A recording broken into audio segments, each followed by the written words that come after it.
कैसे हैं आप लोग। आज हम लोग बात करेंगे मोटिवेशन पे। मोटिवेशन में हम लोग देख लिए थे कि क्या क्या उसका फैक्टर होता है, किस तरह से फैक्टर प्रभावित करता है अभिप्रेरणा को, अभिप्रेरणा क्या है, उसके प्रोसेस के बारे में देख लिए थे। आज हम लोग बात करेंगे अभिप्रेरणा के सिद्धांत। मनुष्य का कोई भी कार्य करने के लिए जो अभिप्रेरणा मिलता है, जो मोटिवेशन मिलता है, वह कई नियमों द्वारा कार्य करता है। वो कई नियमों द्वारा जो कार्य करता है, इसमें से कुछ सिद्धांत जो है शिक्षा के क्षेत्र में उपयुक्त है, सही माने जाते हैं, और जो इनमें से कुछ जो आपके सामने बोर्ड पे दिख रहा है। मांग का सिद्धांत, सत्ता अभिप्रेरणा का सिद्धांत, मनोविश्लेषणात्मक सिद्धांत, अहम अंतर्ग्रस्तता का सिद्धांत, निष्पत्ति अभिप्रेरणा का सिद्धांत, उद्दीपक अनुक्रिया का सिद्धांत, प्रोत्साहन का सिद्धांत और मूल प्रवृत्ति का सिद्धांत। इतने जो सिद्धांत है वो अभिप्रेरणा के सिद्धांत में शिक्षा जगत में कार्य किए जाते हैं। इन सिद्धांतों के आधार पर ही हम किसी भी व्यक्ति विशेष को अभिप्रेरित करने का कार्य करते हैं। आज हम लोग बात करेंगे मांग का सिद्धांत।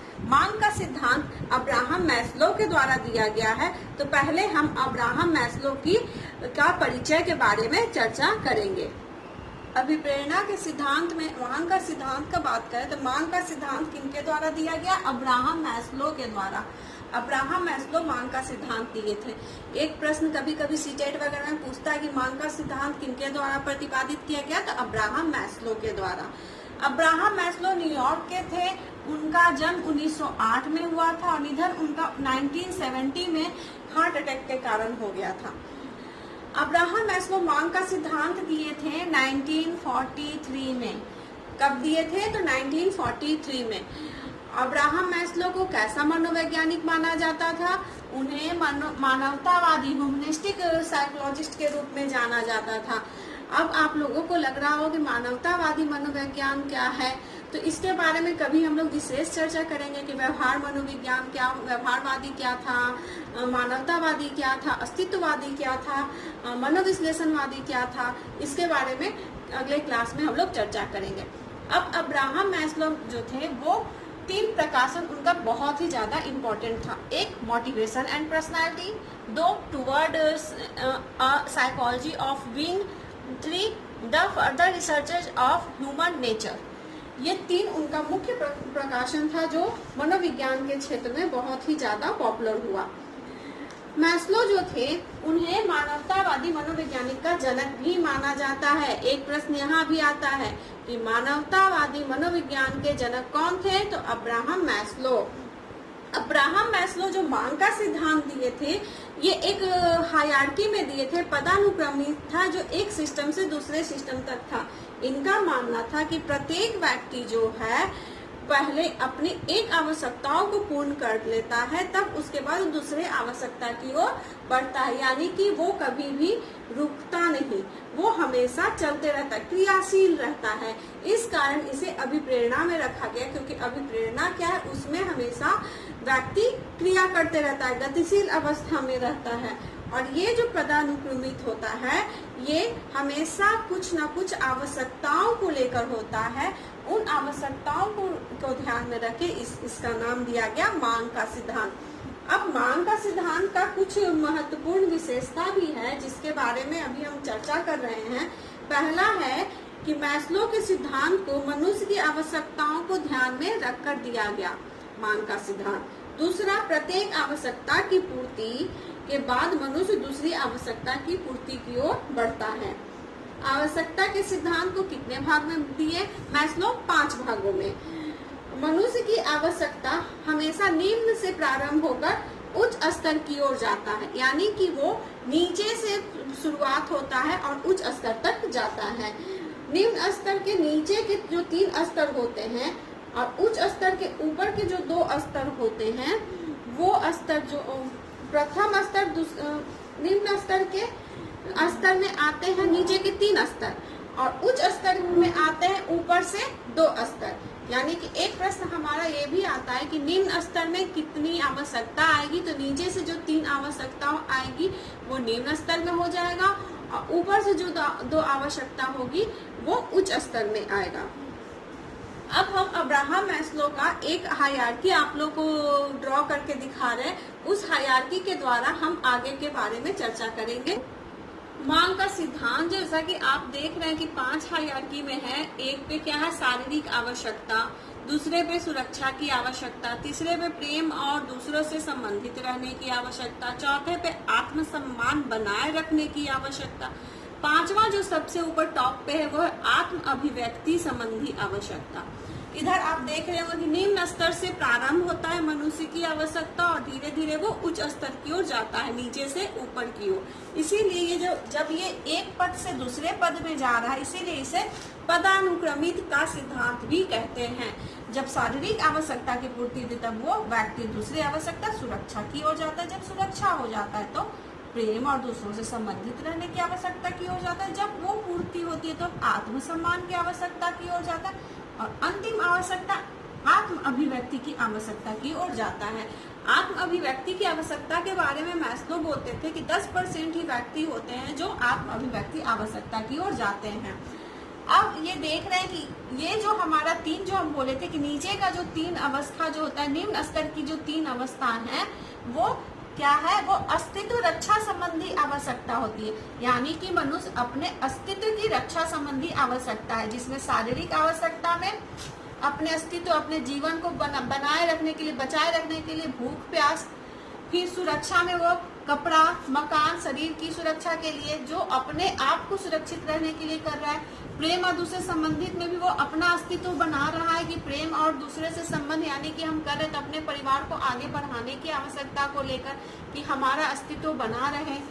और ये ऊपर का जो 2 आवश्यकता है जो उच्च स्तर की आवश्यकता है, जो विकास संबंधी आवश्यकता कहते हैं। क्या, वो विकास संबंधी। अब ये विकास संबंधी आवश्यकता में वो अब अपना एक आत्मसम्मान समाज में बनाए रखने के लिए, समाज की समस्याओं को का समाधान करने के लिए वो जो कार्य करता है वो विकास संबंधी आवश्यकता के अंतर्गत आता है। आगे हम बात करेंगे कि शारीरिक आवश्यकता है क्या। शारीरिक आवश्यकता जैसा कि हम इसे दैहिक आवश्यकता के नाम से भी जानते हैं, यह एक मौलिक आवश्यकता है जो मनुष्य के जन्म के साथ ही उसके साथ उत्पन्न हो जाता है। यानी कि भूख, प्यास, ऑक्सीजन लेना, ये सब क्या है, जब मनुष्य जन्म लेता है तो उस जन्म के साथ ही उसकी ये आवश्यकता उत्पन्न हो जाती है और जब तक उसका जीवन रहेगा तब तक ये आवश्यकता उसके साथ बना रहेगा। तो ये हो जाता है हमारा शारीरिक आवश्यकता। इस आवश्यकताओं की पूर्ति को करते हुए ये आवश्यकता जो है मनुष्य जन्म के साथ ही जब ये हो गया तो जन्म लेने के साथ साथ अब वो जैसे जैसे वो बड़ा होगा तब वो जाकर फिर सुरक्षा की आवश्यकता की ओर जाएगा, यानी कि दूसरी आवश्यकता की ओर जाता है। दूसरी आवश्यकता हमारा क्या हो गया, सामाजिक, आर्थिक और मकान। यानी कि हमारा अब सुरक्षा की आवश्यकता, तो ऐसे समाज में हम अपने आप को रखना चाहेंगे जहां आसपास सुरक्षा हो, हमेशा चोरी ना हो, किसी तरह का कोई आपदा ना आए। उस सामाजिक सुरक्षा हो गई। आर्थिक सुरक्षा में हो गया कि हम आर्थिक रूप से संपन्न हो, अपने सुविधाओं का हम पूरी तरह से पूर्ति कर सके और हमारा मकान, कपड़ा, ये सब हो गया हमारा सुरक्षा की आवश्यकता। सुरक्षा की आवश्यकता में दैहिक चिंता की आवश्यकता के साथ साथ हमारा आगे का भी आवश्यकता रहता है, जिसमें कि हमें किसी युद्ध से हमें अपने आप को बचाना है, दुर्घटना से हमें बचाना है, आग लगने से बचाना है। तो ये सब हमारा हो गया सुरक्षा की आवश्यकता। जो बच्चे के लिए सुरक्षा की आवश्यकता बड़े लोग रखते हैं और अपने आप की भी सुरक्षा की आवश्यकता बड़े ही रखते हैं। अब उसके बाद तीसरी आवश्यकता है प्रेम और दूसरों से संबंधित रहने की। प्रेम यानी कि स्नेह की बात हो रही है। तो जब व्यक्ति की दैहिक आवश्यकता एवं सुरक्षा की आवश्यकता जब पूर्ण हो जाती है, वो पूरी तरह से अपने आप को सामाजिक, आर्थिक रूप से वो सुरक्षित हो जाता है, तब वो तीसरी आवश्यकता की ओर जाता है, प्रेम और दूसरों से संबंधित रहने की आवश्यकता की ओर जाता है। इसमें व्यक्ति जो है दोस्ती समूह के सदस्य में अपना एक सदस्यता के रूप में आवश्यकता, अपने परिवार के व्यक्तियों के साथ प्यार की आवश्यकता जैसे होते हैं, जैसे कि एक जीवन साथी की आवश्यकता, जिससे हम क्या जीवन साथी की आवश्यकता जिससे हम प्रेम की आवश्यकता, स्नेह की आवश्यकता की पूर्ति कर सकें। फिर अब हम बड़े हो गए हैं तो बड़े हो गए तो अपने से छोटों के प्रति स्नेह की आवश्यकता रखेंगे कि हम अपने से छोटों का किस तरह से केयर कर सकते हैं, किस तरह से उसकी सुरक्षा कर सकते हैं, उसके लिए क्या क्या चाहिए उसके संबंधित कार्य करेंगे। अपने से जो हमारे बड़े बुजुर्ग हैं उनके लिए भी स्नेह और प्यार और सम्मान रखेंगे, उनकी आवश्यकताओं को ध्यान में रखकर भी कार्य करेंगे। तो ये हमारा हो गया स्नेह एवं दूसरों के संबंधित प्रेम की आवश्यकता। अब इसके बाद हमारी चौथी, जब ये तीनों आवश्यकता हमारा निम्न स्तर का पूर्ण हो गया तो ये हमारा क्या है, देख रहे हैं कि आप ये जो तीनों हमारे जो निम्न स्तर की आवश्यकता है वो क्या है, अस्तित्व रक्षा संबंधी आवश्यकता, जिसमें व्यक्ति अपने अस्तित्व के, अपने परिवार के अस्तित्व के और अपने समाज में अपने आप को बनाए रखने के अस्तित्व के रक्षा संबंधी आवश्यकता है। अब इन तीनों आवश्यकता की पूर्ति के बाद वह चौथी आवश्यकता की ओर जाता है, वो क्या है, आत्मसम्मान बनाए रखने की आवश्यकता। आत्मसम्मान बनाए रखने की आवश्यकता। अब ये व्यक्ति क्या हुआ कि अब इस आवश्यकता में आते वो पूरी तरह से अब चाहता है कि समाज में अपना प्रसिद्धि हो, मेरा एक पहचान हो, समाज के लोग मुझे पहचाने, जाने, मेरे नाम से जाने, ताकि वो अपना सामर्थ्य दिखा सके, अपनी सक्षमता को दिखा सके, एक प्रतिष्ठित व्यक्ति के रूप में दूसरे व्यक्ति उसका पहचान करे। तो ये हो जाता है आत्मसम्मान की आवश्यकता। इसे सम्मान की आवश्यकता भी कहते हैं। इसमें आत्मविश्वास, स्वतंत्रता, सामर्थ्यता, प्रतिष्ठा, प्रशंसा, लोकप्रियता आदि पाने की बहुत ही ज्यादा आवश्यकता हो जाती है। इसमें व्यक्ति प्रयास में लगे रहते हैं हमेशा। जब वो प्रयास करते रहते हैं तो कभी कभी होता है कि जब हम पूरी तरह से सक्सेस नहीं हो पाते तो हम हीनता की ओर भी आने लगते हैं, और जब सक्सेस हो जाते हैं तो हम श्रेष्ठता की ओर जाने का प्रयास करते हैं। तो ये हो गया आत्मसम्मान, जो हम अपनी प्रतिष्ठा के लिए करें, तो ये विकास संबंधी आवश्यकता के अंतर्गत आ गया। अब हम आते अंतिम अवस्था जो हमारा है मैस्लो के द्वारा आत्म अभिव्यक्ति की आवश्यकता। अब ये क्या है, आत्म अभिव्यक्ति, जिसे आत्म सिद्धि भी बोला जाता है। ये पांचवा स्तर है, ये विकास संबंधी का भी अंतिम स्तर है। इसमें व्यक्ति जो है अपने व्यक्तित्व की छाप दूसरों पे छोड़ना चाहता है। अब वो ऐसा कार्य करना चाहता है कि उसके ना रहने पे भी हमारे आगे की जो पीढ़ी है, जो समाज के लोग हैं, उनके बारे में चर्चा करें, उनके बारे में जाने समझे, और उनके द्वारा किए गए कार्य को देखकर अनुकरण करते हुए वो भी उसी प्रकार का कार्य करें। अब जैसे कि इसमें समाज सेवा, मदर टेरेसा, गांधी जी, इस तरह के व्यक्ति आ जाएंगे जो समाज के लिए कार्य किए, जो आज न हमारे बीच नहीं रहते हुए भी उनके द्वारा किए गए कार्य का हम अनुकरण करते हैं। और कभी भी इस तरह की परिभाषा देनी होती है, उदाहरण देना होता है, तो इन व्यक्तियों का नाम याद आता है। जैसे कहते हैं अहिंसा के पुजारी, तो गांधी जी सारे आत्म अभिव्यक्ति की आवश्यकता के अंतर्गत कार्य किए थे, जिसमें वो अपने आप के स्वार्थ के बारे में न सोचकर यहाँ दूसरों के, समाज के बारे में सोचे थे।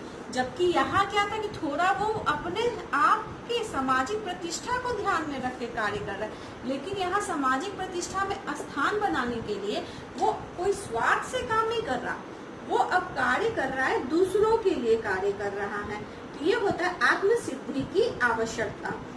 तो मैस्लो, जैसे कि अभी मैं बताई कि मैस्लो के अनुसार जो आत्म सिद्धि की जो आवश्यकता जो होती है वो 10% लोग में ही ये पाई जाती है।